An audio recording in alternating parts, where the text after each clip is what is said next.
जी हाँ, नमस्कार दोस्तों। मैं आप लोगों को बताने जा रहा हूँ भोजपुरी का ट्रेंडिंग स्टार खेसारी लाल यादव ने जबरदस्त गाना लेकर आए हैं। भोजपुरी में गाना का टाइटल है चुम्मा चुम्मा। भोजपुरी के शान बान खेसारी हिरान लेकर आ गए हैं रिकॉर्ड तोड़ गाना चुम्मा चुम्मा।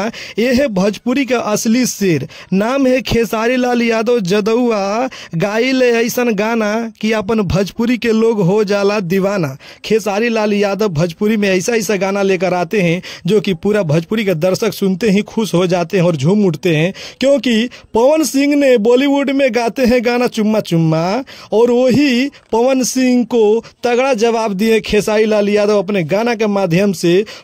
खेसारी लाल यादव ने पवन सिंह की तरह बॉलीवुड में काम नहीं किए हैं, लेकिन अपना भोजपुरी के लिए काम किए हैं। आकांक्षा पुरी को अपना भोजपुरी में लाकर अपने साथ नचवाए हैं और एक्ट्रेस की भूमिका आकांक्षा पुरी निभाई है खेसारी लाल यादव के साथ इस गाना में। यह गाना है राजा राम फिल्म का। फिल्म अभी नहीं आया है, बल्कि फिल्म को देखा जाए छठ पूजा के लगभग रिलीज कर दिया जाएगा, आशा है।